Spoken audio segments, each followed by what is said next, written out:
பொதுவாவே நீங்க fixed டெபாசிட்ல invest பண்ண போறோம் அப்படின்னு முடிவு செஞ்சுட்டீங்கன்னா, இன்னைக்கு முடிவு செஞ்சு உடனே உங்க பணத்தை போய் ஃபிக்ஸ்ட் டெபாசிட்ல போட்டுறாதீங்க.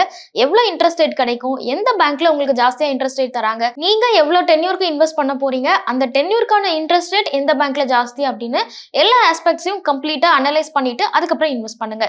இதுல ரொம்ப முக்கியமான ரோல் என்ன அப்படின்னா, எங்க உங்களுக்கு ஜாஸ்தி இன்ட்ரெஸ்ட் ரேட் கிடைக்கும் அப்படிங்கிறது தான். ஸோ அதை நீங்க தெரிஞ்சுக்கணும் அப்படின்னா, நீங்க நிறைய பேங்க்ஸோட அஃபிஷியல் வெப்சைட்ஸ் எடுத்து அதுக்கேற்ற மாதிரி கம்பேர் பண்ணி பார்க்கணும். ஆனா அந்த கம்பேரிசனை ரொம்ப சுலபமாக்குறதுக்காக தான் இன்னைக்கு ஒரு 5 ஸ்மால் ஃபைனான்ஸ் பேங்க் பத்தி நம்ம பார்க்க போறோம். சோ இந்த பேங்க்ல உங்களுக்கு எவ்வளவு இன்ட்ரெஸ்ட் ரேட்ஸ் கொடுக்குறாங்க, ஜெனரல் சிட்டிசன்ஸ்க்கு எவ்வளவு இருக்க போகுது, சீனியர் சிட்டிசன்ஸ்க்கு எவ்வளவு இருக்க போகுது அப்படிங்கிற கம்ப்ளீட் டீடைல்ஸையும் இந்த வீடியோல பார்க்கலாம். முதல்ல நம்ம பார்க்க போற ஸ்மால் ஃபைனான்ஸ் பேங்க் என்ன அப்படின்னா, சூரியோதயா ஸ்மால் ஃபைனான்ஸ் பேங்க். இந்த பேங்க்ல நீங்க இன்வெஸ்ட் பண்ணும் பட்சத்துல நீங்க ஜெனரல் சிட்டிசனா இருந்தாலும் சரி, இல்ல சீனியர் சிட்டிசன்ஸா இருந்தாலும் சரி, உங்களுக்கு 7.9% வட்டி கொடுக்குறாங்க. சோ இந்த 7.9% அப்படிங்கிறது கம்பேரிட்டிவ்லி, அதாவது ஒரு பப்ளிக் செக்டர் பேங்க்லயோ இல்ல பிரைவேட் செக்டர் பேங்க்லயோ கம்பேர் பண்ணும்போது கொஞ்சம் ஜாஸ்தியான இன்ட்ரெஸ்ட் ரேட் தான். ஆனா நீங்க இன்னொரு ஞாபகம் வச்சுக்கணும், ஒரு பப்ளிக் செக்டர் பேங்க்லயோ இல்ல பிரைவேட் செக்டர் பேங்க்லயோ நீங்க இன்வெஸ்ட் பண்றதை விட ஸ்மால் ஃபைனான்ஸ் பேங்க்ல நீங்க இன்வெஸ்ட் பண்ணும்போது கண்டிப்பா கொஞ்சம் ரிஸ்க் ஜாஸ்தி தான். சோ அதை மைண்ட்ல வச்சுட்டு இந்த இன்ட்ரெஸ்ட் ரேட்காக நம்ம இந்த ரிஸ்க் எடுக்கலாமா அப்படின்னு யோசிச்சுட்டு அதுக்கப்புறமா நீங்க இந்த பேங்க்ல இன்வெஸ்ட் பண்ணலாமா வேணாமா அப்படின்னு டிசைட் பண்ணுங்க. அடுத்தது நம்ம பார்க்க போற ஸ்மால் ஃபைனான்ஸ் பேங்க் என்ன அப்படின்னா, slice small finance bank. So இந்த பேங்கை பொறுத்த வரைக்கும் நீங்க ஜெனரல் சிட்டிசனா இருந்தாலும் சரி, சீனியர் சிட்டிசனா இருந்தாலும் சரி, உங்களுக்கு 7.75% வட்டி கொடுக்குறாங்க. அகைன் இதுவும் ஒரு சில பிரைவேட் செக்டர் பேங்க்ஸ்ல கிடைக்கிறத விட கொஞ்சம் ஜாஸ்தியான வட்டி தான். ஆனா நம்ம முன்னாடியே சொன்ன மாதிரி கொஞ்சம் ரிஸ்க்கும் இதுல ஜாஸ்தியா தான் இருக்கும். சோ அடுத்து நம்ம பார்க்க போறது ஸ்ரீராம் ஃபைனான்ஸ். இந்த நிறுவனத்துல நீங்க முதலீடு செய்றீங்க அப்படின்னா, நீங்க ஒரு ஜெனரல் சிட்டிசனா இருக்கும் பட்சத்துல உங்களுக்கு 7.6% வட்டி கொடுக்குறாங்க. இதுவே நீங்க சீனியர் சிட்டிசன் கேட்டகரிக்குள்ள வரீங்க அப்படின்னா உங்களுக்கு 8.10% வரைக்கும் வட்டி கொடுக்குறாங்க. பொதுவாவே நீங்க பேங்க்ஸ் எடுத்துக்கிட்டீங்க அப்படின்னா சீனியர் சிட்டிசனுக்கு ஒரு 0.5% ஜாஸ்தியா தான் கொடுப்பாங்க.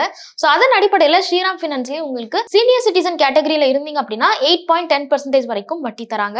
சோ இந்த 8% அப்படிங்கிறதே ஒரு பெஞ்ச் மார்க் மாதிரி ஆயிடுச்சு. சமீப காலத்துல எல்லாம் எந்த இன்வெஸ்ட்மெண்ட்ல நமக்கு 8% விட ஜாஸ்தி ரிட்டர்ன்ஸ் கிடைக்கும் அப்படின்னு தான் நிறைய முதலீட்டாளர்கள் கவனிக்கிறாங்க. சோ அதே மாதிரி நீங்களும் பார்த்துட்டு இருக்கீங்க, நீங்க சீனியர் சிட்டிசன் கேட்டகரிக்குள்ள வரீங்க அப்படின்னா ஸ்ரீராம் ஃபைனான்ஸ்ல இந்த இன்ட்ரெஸ்ட் ரேட் கொடுக்குறாங்க அப்படிங்கறத தெரிஞ்சுக்கோங்க. அடுத்து நம்ம பார்க்குற பேங்க் என்ன அப்படின்னா, சிவாலிக் ஸ்மால் ஃபைனான்ஸ் பேங்க். இந்த பேங்க்ல நீங்க ஃபிக்ஸ்ட் டெபாசிட்ல முதலீடு செய்றீங்க அப்படின்னா, நீங்க ஜெனரல் சிட்டிசன் கேட்டகரிக்குள்ள வரும்போது 7.5%, நீங்க சீனியர் சிட்டிசன் கேட்டகரிக்குள்ள வரும்போது 8.05% உங்களுக்கு வட்டி கொடுக்குறாங்க. அடுத்தது பஜாஜ் ஃபைனான்ஸ். பஜாஜ் ஃபைனான்ஸை பொறுத்த வரைக்கும் நீங்க ஜெனரல் சிட்டிசனா இருந்தீங்க அப்படின்னா 6.95%, நீங்க சீனியர் சிட்டிசனா இருக்கீங்க அப்படின்னா 7.55% உங்களுக்கு வட்டி கொடுக்குறாங்க. ஸோ இப்போ நம்ம பார்த்தது இது எல்லாமே small finance bank and finance institutions இவங்க கொடுக்கக்கூடிய வட்டி தான். நம்ம ஃபர்ஸ்டே அட்ரஸ் பண்ண மாதிரி தான், நீங்க ஒரு பப்ளிக் செக்டர் பேங்க்லயோ பிரைவேட் செக்டர் பேங்க்லயோ இன்வெஸ்ட் பண்றதை விட ஸ்மால் ஃபைனான்ஸ் பேங்க்ல கொஞ்சம் ரிஸ்க் ஜாஸ்தியா தான் இருக்கும்.